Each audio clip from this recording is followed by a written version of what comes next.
우리 주 예수님과 관련해서, 이번에 탄생과 관련해서 우린 예수님의 어머니 마리아를 빼놓을 수가 없어요. 천주교에서 마리아를 하나님의 어머니라고 해갖고 잘못된 방향으로 추앙을 하고 마리아를 정말 제4의 하나님으로 이렇게 이제 해서 예배드리고 하기 때문에 저와 여러분이 알게 모르게 마리아를 이렇게 격화시키는 그런 일이 있습니다, 실제로. 그럼에도 불구하고 마리아가 없이는, 마리아의 처녀 탄생이 없이는 예수님께서 이 세상을 구속하시려고 하는 그런 계획이 이루어질 수가 없었어요.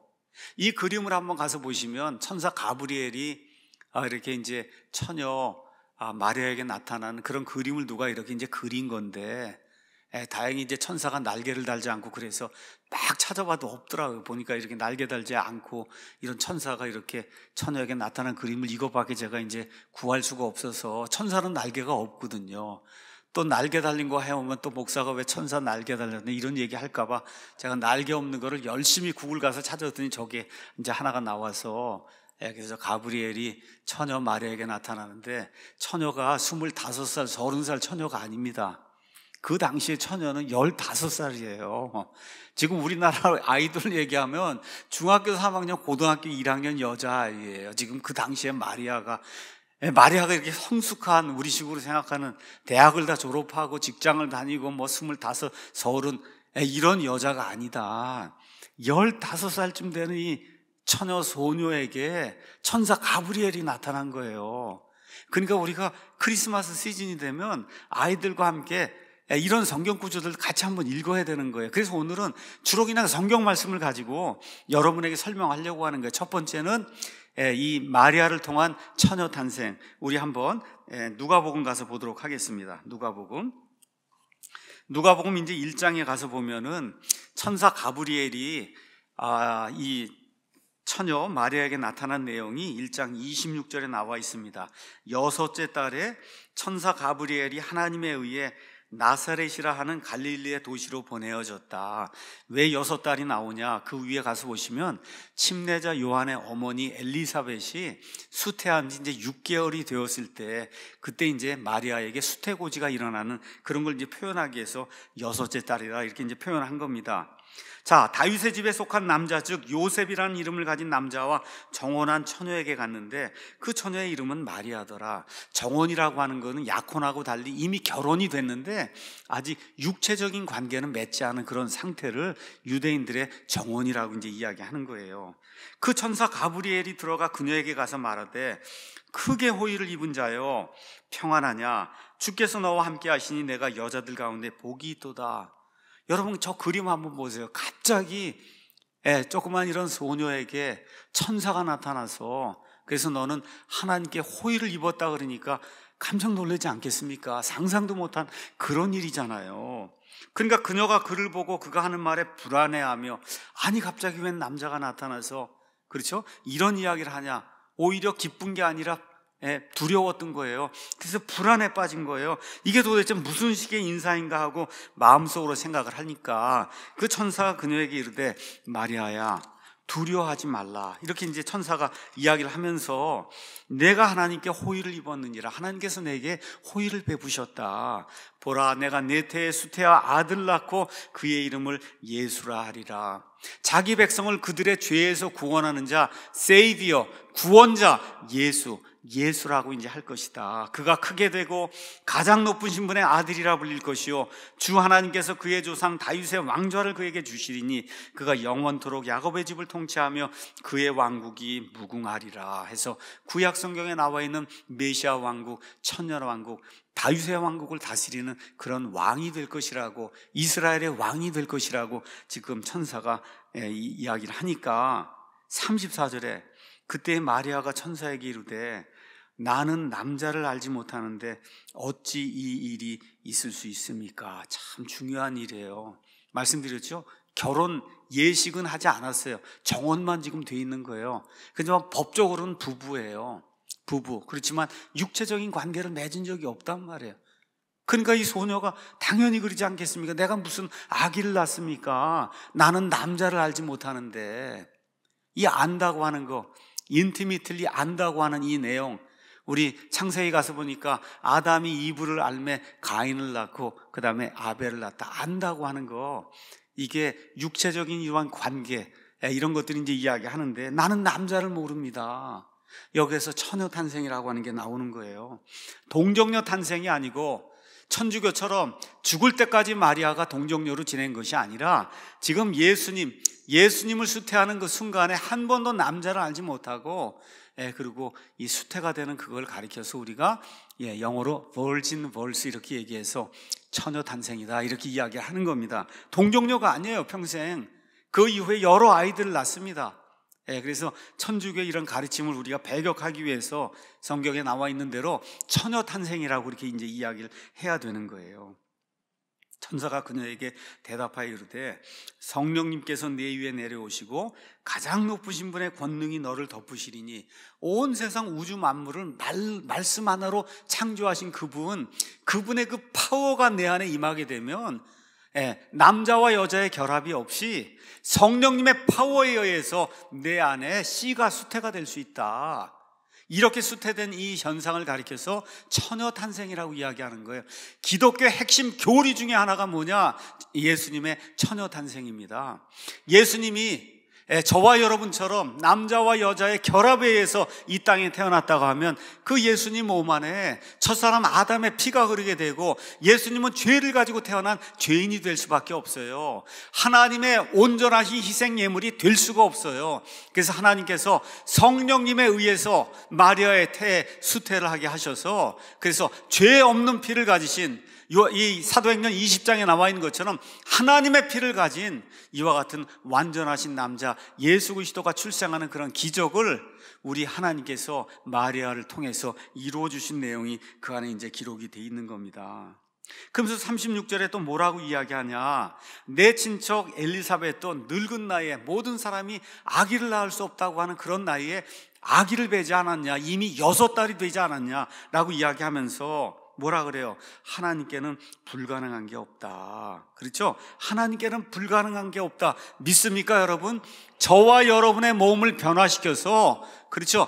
예수님 공중 강림하실 때 몸을 호련히 변화시켜서 예수님 있는 자를 공중으로 채워 올리시는 그런 권능, 이런 걸 하실 수 있는 분이에요. 그렇죠? 불가능한 일이 없는 분이에요. 저와 여러분의 부모님들, 예수님 믿고 예수님 안에서 죽어 있는 그와 같은 부모들이 다 썩어서 없어져도 예수님 공중 강림하실 때 다 어떻게 몸이 부활돼서 올라가는 그런 기적을 우리 예수님이 일으킬 수 있다, 그 얘기입니다. 하나님께는 불가능한 일이 없어요. 그래서 저와 여러분이 예수님의 몸과 똑같은 그런 그 몸을 갖고 하나님의 본성에 참여해서 영원 무궁토록 하나님의 아들, 딸로 하나님과 함께 통치하는 그와 같은 상태에 들어가는 것이 복음의 핵심이고 저와 여러분 예수님 믿는 것의 궁극적인 목표라고 성경이 우리에게 이야기하는 겁니다. 믿으셔야 돼요. 예수님께는, 하나님께는, 성령님께는 불가능한 일이 없습니다. 이 이야기를 하니까 마리아가 뭐라 그래요? 주의 여종을 보소서, 당신의 말씀대로 그 일이 내게 이루어지기 원하나이다 하니 천사가 그녀에게서 떠나니라. 여러분, 마리아의 믿음을 보셔야 돼요. 마리아가 지금 이대로 돼서 아기를 낳잖아요. 어떻게 돼요? 모욕과 천대와 멸시를 받고 잘못하면 어떻게 돼요? 다른 남자하고 이런 관계를 맺고 애를 낳았다, 뭐 이런 얘기가 퍼져나가면 돌로 맞아 죽을 수도 있는 생명의 위험까지 지금 감수하면서 뭐라 그래요? 하나님께서 말씀하셨고 하나님의 권능이 내게 임하시면 그 일이 일어나는 것을 제가 그대로 수용을 하겠습니다 하고, 이 조그만 15살짜리 이 소녀가 하나님께 이렇게 고백하는 그런 아름다운 그런 믿음의 고백, 이런 믿음의 고백을 할 수 있는 그 처녀 마리아가 있었기 때문에 이 처녀 탄생을 통해서 우리 예수님이 이 땅에 오실 수 있었다. 그래서 첫 번째 기억해야 될 건 뭐냐? 처녀 탄생. 제가 저기다 기록해 놨어요. 처녀 탄생을 저와 여러분이 생각을 해보셔야 돼요. 그분은 동일하게 우리와 똑같은 그런 육신을 입었지만 성령님의 수태가 된 그런 분이에요. 이걸 기억하시고 죄가 없는 피를 가지신 그런 분이다. 자, 하나님은 이 일을 창세전에, 사람을 창조하시기 전에 이미 다 계획을 하시고 아담과 이브가 타락하자마자 그들을 에덴 동산에서 내보내시면서 여자의 씨가 와서 그렇죠? 마귀를 진멸하고 온 세상을 구원할 구원자가 되신다는 그런 말씀을 창세기 3장 15절에 말씀으로 기록을 해주셨어요. 그 이후에 구약 성경에 계보들이 나옵니다. 믿음의 사람들의 역사가 구약 성경에 기록이 되어 있어요. 아담부터 시작해서 아브라함, 이삭, 야곱, 여러분이 잘 아는 12지파, 거기서 유다가 나오고 다윗이 나오고, 왜 이런 사람들이 필요하냐? 구원자 메시아를 내기 위해서 이런 사람들이 필요한 거예요. 구약 성경의 기록은 뭘 이야기하냐? 하나님께서 세상을 이처럼 사랑하셔서 구원자 메시아를 내시기 위해서 여러 종류의 믿음의 사람들을 쓰신 그 일을 기록한 것이 그게 구약 성경의 역사예요. 그 사람들이 얼마나 중요하냐? 그걸 보여주시기 위해서 누가복음 3장 23절에서 38절에 아담부터 시작을 해서 예수님까지 이르는 그 예수님의 족보를 다 기록을 한 거예요. 거기 나와 있는 그 사람들, 거기 있는 사람들, 성경 기사에 없는 사람들도 있을 수 있어요. 그 기사 내용이 얼마 안 되는 그런 사람도 있을 수 있어요. 그럼에도 불구하고 왜 그것이 필요하냐? 하나님께서 메시아를 내기 위해서 이 사람들이 공헌한 것이 필요하기 때문에 하나님께서 그 사람들을 잊지 아니하시고 아담부터 시작해서 예수님까지 그 모든 족보를 길지만 누가복음 3장 23절에 38절에 기록을 하고 있는 거예요.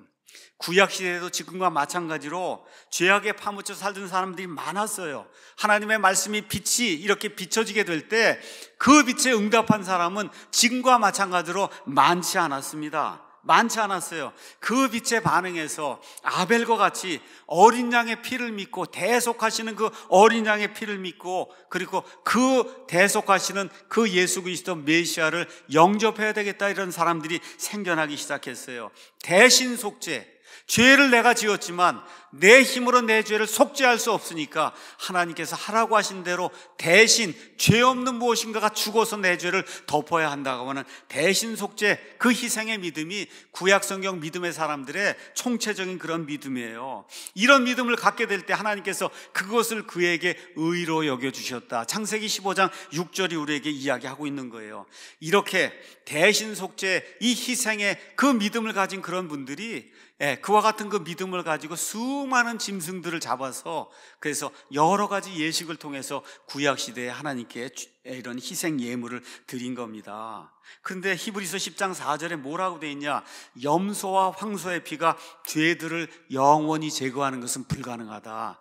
잠시 덮어줄 수는 있어도 이와 같은 그 짐승의 희생이 영원 무궁토록 사람의 죄를 제거하는 건 불가능하다는 거예요. 그래서 구약시대의 여러 종류의 헌물, 구약시대의 성막, 구약시대의 제사장, 이 모든 것들이 예수 그리스도 한 분을 가리킨다고 성경이 우리에게 이야기해주고 있는 겁니다. 드디어 하나님께서 정하신 때가 되니까 갈라디아서 4장 4절에 있는 것처럼 때가 충만히 찼을 때 하나님께서 자기 아들을 이 세상에 보내시고 여자에게서 태어나게 하셨다라고 갈라디아서 4장 4절이 우리에게 이야기하고 있는 겁니다. 이 아들이 해야 될 일이 뭐냐? 사람들의 죄들을 영원히 제거하기 위해 단번 속죄, 영원한 희생물이 돼야 되는 거예요. 이 일을 위해서 가장 먼저 필요한 게 뭐냐? 처녀 탄생이 필요하다, 그 얘기입니다. 처녀 탄생이 필요한 거예요. 첫 번째, 처녀 탄생, 성탄절, 그러고 나면 처녀 탄생이 필요하다. 두 번째, 성육신이 필요한 거예요. 자, 아무나 누구나 희생예물이 될 수가 없단 말이에요. 어떤 존재만이 희생예물이 될 수 있냐? 지금까지 짐승이 많이 죽었단 말이에요. 예수님 오시기 전까지도. 완전하지 못해요. 완전한 희생예물이 필요한 거예요. 완전한 희생예물. 그 전에는 수천만 마리가 수천만 번 희생이 됐어요. 그런데 이제 그렇게 되면 안 된다는 거. 딱 한 번, 완전하기 때문에 딱 한 번만 드리면 영원 무궁토록 하나님이 받아주시는 그와 같은 희생물이 필요하다, 그 얘기예요. 이 우주 공간 어디를 다 찾아봐도 그런 인간이 없습니다. 천사는 죽을 수가 없어요. 짐승은 불완전해서 안 되는 거예요. 그렇게 되니까 요한복음 1장 14절에 말씀이 육신이 되어 우리 가운데 거하심에 우리가 그분의 영광을 보니 아버지의 독생하신 분의 영광이요 은혜와 진리가 충만하다. 요한복음이 우리에게 보여준 핵심이 뭡니까? 말씀이신 그 하나님이 육신이 돼서 사람의 몸을 입고 이 땅에 우리 가운데 거하셨다는 거예요. 이걸 성육신이라고 우리가 이야기하는 겁니다. 세상 어떤 종교에도 이와 같은 일이 없어요. 세상의 모든 종교는 다 내가 깨끗하게 살고 착한 일을 하고 그렇게 해서 어떤 식으로는 하든 해서 하나님 앞에 내 죄를 속죄하겠다고 노력하는 거예요. 성경은 뭐라고 이야기합니까? 인간의 의나 선행을 가지고는 하나님의 공의를 만족시킬 수 없다는 거예요. 아무리 깨끗해도 하나님 앞에 서면 다 죄인이라는 겁니다. 다 도토리 키재기라는 거예요. 사람의 힘을 가지고 이걸 벗어날 수 있는 길은 없다는 거예요. 왜 그래요? 얼마만큼 해야 하나님이 받아주신지 아는 사람이 있어요?